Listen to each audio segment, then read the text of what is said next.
Bom, gente, vamos trazer um destaque internacional aqui no nosso 3 em 1, porque olha só, uma reunião entre o presidente dos Estados Unidos, Donald Trump, e o primeiro-ministro de Israel, Benjamin Netanyahu, terminou agora há pouco na Casa Branca. O Eliseu Caetano está com a gente, vai trazer todos os detalhes do que foi discutido. E Eliseu, quero saber se houve algum pronunciamento oficial por parte das duas lideranças mundiais. Seja bem-vindo, uma boa tarde.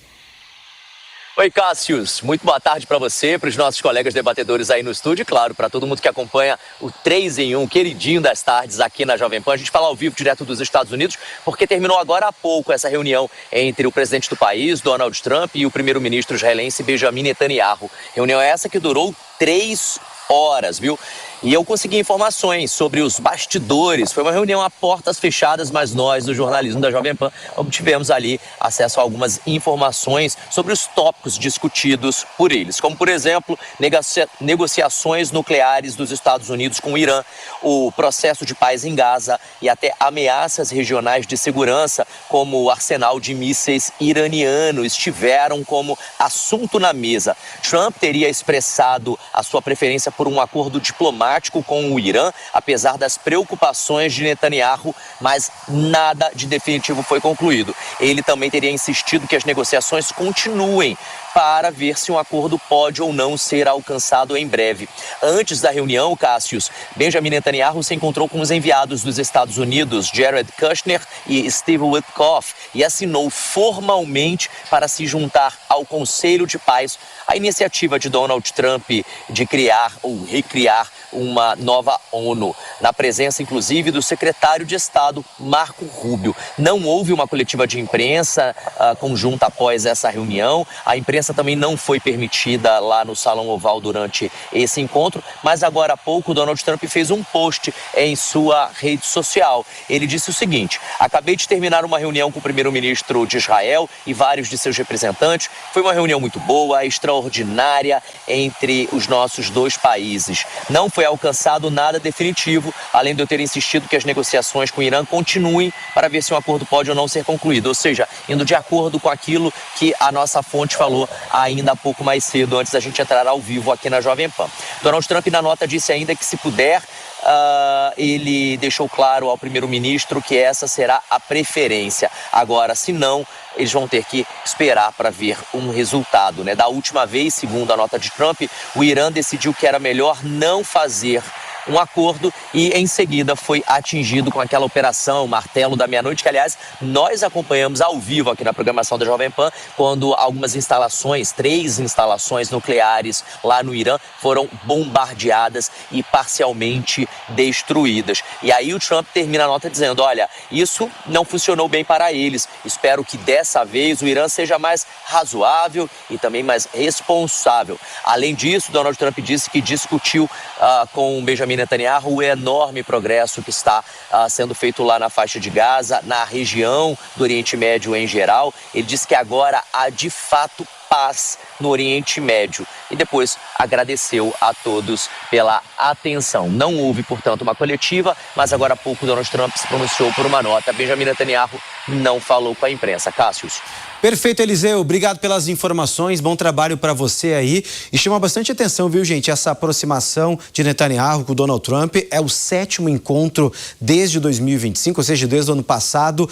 Muitas vezes Netanyahu, né, sempre estando ali, né, na Casa Branca. E Fábio Piperno, eu quero perguntar para você, porque a gente está vendo essa aproximação que é natural, até mesmo pelo alinhamento ideológico entre os dois países, entre as duas lideranças, mas muito mais do que amigos, friends. E os assuntos vão seguindo. Irã, faixa de Gaza, Conselho da Paz e Israel falando, sempre dando bênção para Trump.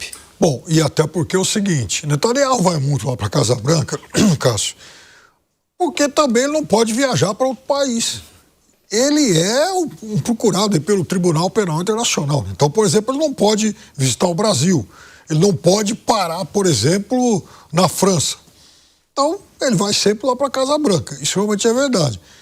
Agora, é óbvio que isso é uma coreografia ensaiada, né? Eles vão lá, decidem, ou pelo menos, enfim, anunciam o que pretendem fazer em relação a Gaza.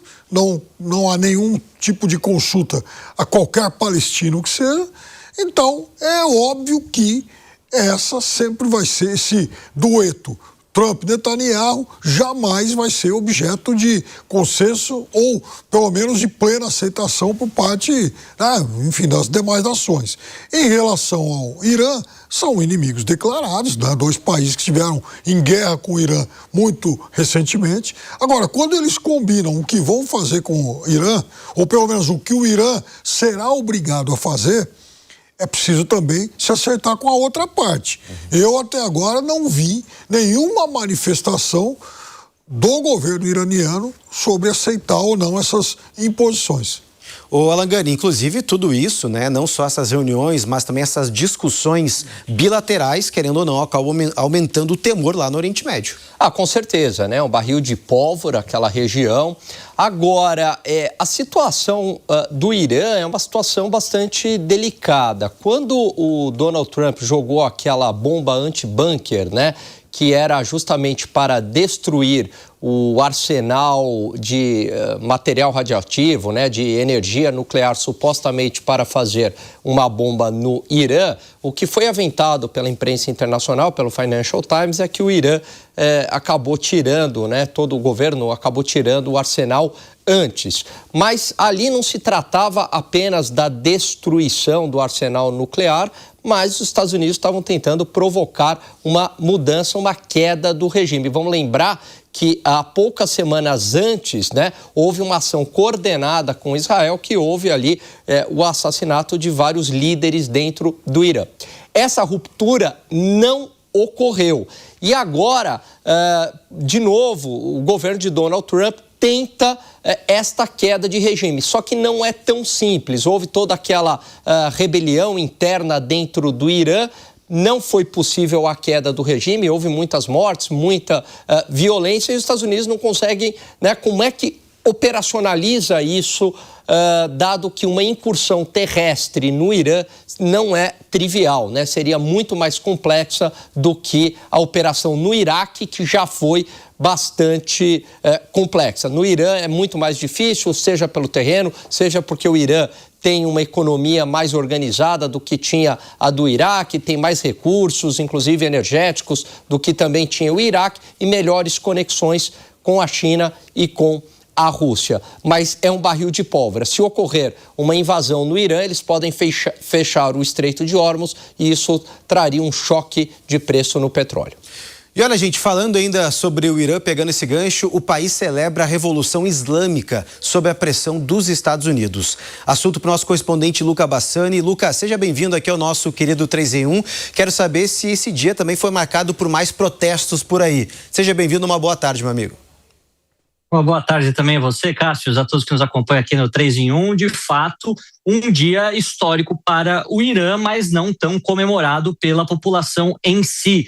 Afinal, em 1979, em 11 de fevereiro, acontecia a Revolução Islâmica, que acabava com a monarquia, destronava Mahmoud Reza Pahlavi, o último Shah do Irã, e implementava uma teocracia xiita islâmica.